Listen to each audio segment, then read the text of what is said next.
Wow. Stephen A. Smith says he is glad Canelo Alvarez lost to DMITRY BIVOL.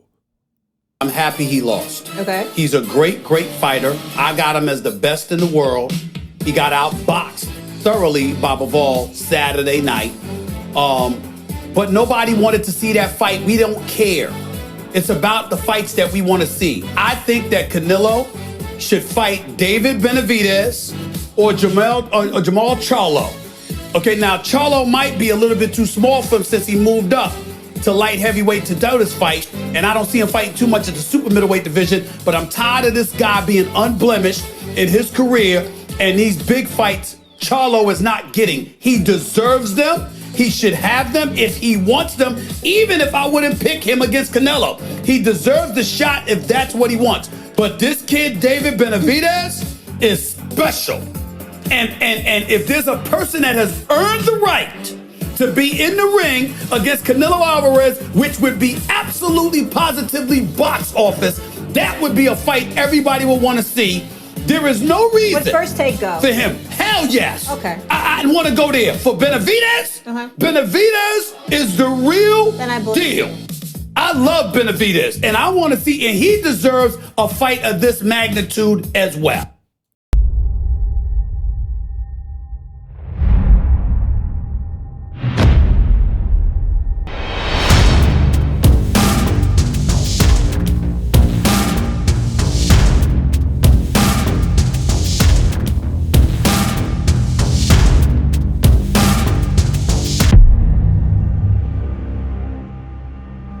What up, Fight World? It's your boy Ego, and I'm back with some more boxing. Please come in, smash the like button. Stephen A. Smith of First Take, ESPN fame, boxing broadcaster, sports broadcaster. I think that's a better way to say it.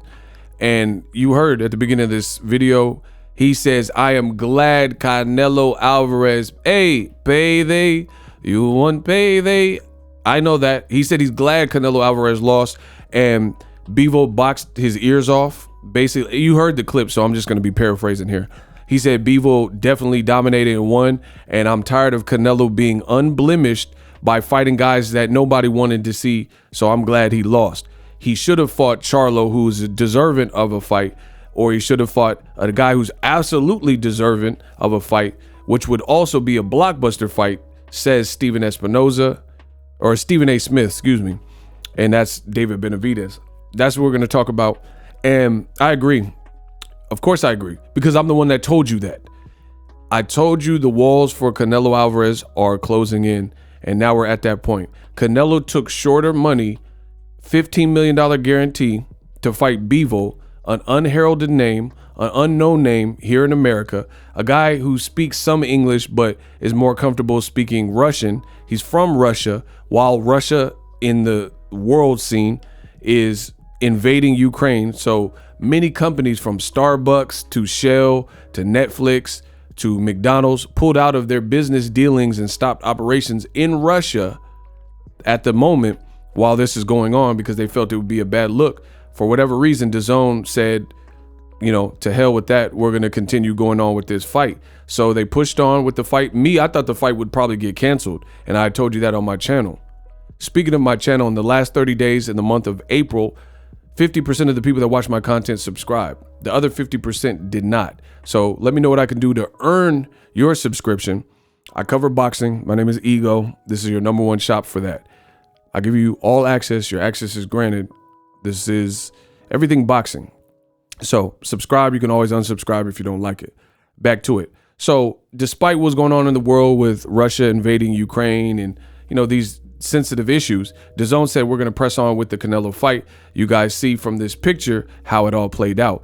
Not only did BIVOL win, BIVOL embarrassed Canelo. He beat Canelo at his own game. He didn't run. There was times where he used his leg, but there's many times where he was right in front of Canelo. There's also times, especially in the second half of the fight, where BIVOL would back up Canelo. Fundamentals were there. The basics were there. Yoel Diaz, a great trainer. They just had a great game plan strategy. Now Canelo's in between a rock and a hard spot. You heard Stephen A. Smith of ESPN. He just told you the Benavidez fight would have been a blockbuster fight, and we would have taken our camera crew, our First Take crew, to that fight live to give coverage to that. So it goes and pays a lot of dividends to what I was saying about Canelo should have been on Showtime yet again. Showtime, in case you live under a rock or don't subscribe to my channel, Showtime made an offer. There was somewhat of a bidding war. Showtime wanted Canelo back. They just did the Caleb Plant fight. And then also you had DAZN platform. Not a lot of people have DAZN. It's raising their prices. It's not an American company. And Canelo elected to take the BIVOL, which I believe he thought was the sweetest of the fights, like it fit the most with his style. And it all played out miserably and horribly in the end, because now you have people like Stephen A. Smith, who's on record telling you what I've been telling you.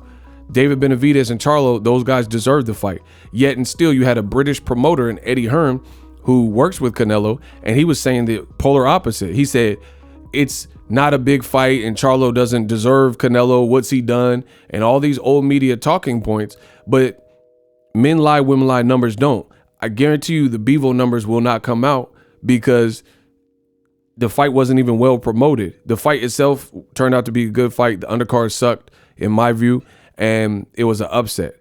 So people might pay attention to it after the fact, more so than paying attention to it in real time. So I don't think it was a financial success. You could have fought on Showtime against Arrow at a catchweight, Charlo, or Benavidez, and now we have guys like Stephen A. Smith, who has a popular show, and he said he would have took his fight and his show to that fight, right? He would have set up a broadcast and did a first take segment on that show, and he said he's glad that Canelo lost. So bad look for Canelo. Now he's in between a rock and a hard spot, because from what I've seen, it didn't really look like much will change in a rematch. Canelo didn't give BIVOL much to think about. He tried to abuse BIVOL's arm and bruise his arm like he did Caleb Smith. None of these tactics worked.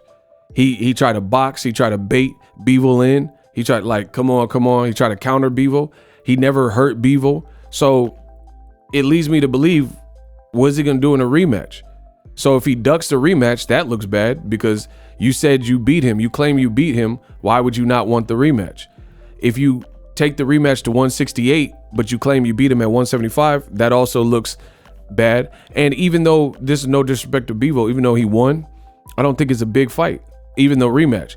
Like, yeah, it's an upset, but not every fight is automatically big. So to me, Canelo made a grave mistake playing these games and picking around and what he thought was a cherry pick, and then the cherry turned out to be sour with a pit in the middle, and that was BIVOL. The guys with these American styles, like I've been telling you, Demetrius Andrade, JERMALL Charlo, and primarily I'm focused on JERMALL Charlo and David Benavidez. Not only would those be good, difficult fights, Canelo could win, or one of them guys could win, Charlo or Andrade, but the public demanded them. And Canelo was like, nah, I was born ready. I do what I want. I'll make the rules as I go. And he did it, and he did it for so long. And now it didn't play out. And now his fans are reduced to, you know, he dared to be great. He tried his best, and he's getting roasted by Stephen A. Smith. And Stephen A. Smith is telling the world, like, I'm glad he lost, because he should have fought the guys we wanted to see, which is exactly what I've been telling you on my channel. So I got to be the greatest in the game. I say stuff in real time on my channel when it's not even popular, unpopular opinion, because I'm not here to be popular. I'm not here to say things that people all agree with. I'm here to tell you the truth. There's a difference. So I give it to you fair. I give everyone a fair shake, and I tell you what I see. So bad look for Canelo Alvarez. Let me know what you guys think. Stephen A. Smith roasts Canelo Alvarez, says he should have took the Showtime deal, PBC deal, which is ironically exactly what I told you, and the Canelo Man fans doubted me. Drop your thoughts in the comment section and subscribe. And I'm out. The future is now. The Hibernation 5s by Kenichi Bear. Hybrid gaming and lifestyle headphones. Out of the box, you can connect to any console or PC. Bluetooth ready with a low latency USB adapter, color RGB, and extreme bass mode. The Hibernation 5s adjust to you. Whether you need a gaming, travel, gym, or lifestyle headphones, the Hibernations got you covered. The new Hibernation 5s, link in the description. Customize the way you hear the world. Welcome to the nation. Are you tired of your YouTube videos not getting any views? Well, consider TubeBuddy. I've used TubeBuddy for years to scale up my YouTube channel. Now we're sitting over 200,000 subscribers. TubeBuddy is a browser extension that offers a ton of built-in productivity and time-saving services to take your channel to the next level. Use my link in the description to get started with TubeBuddy and level up your channel faster. We work.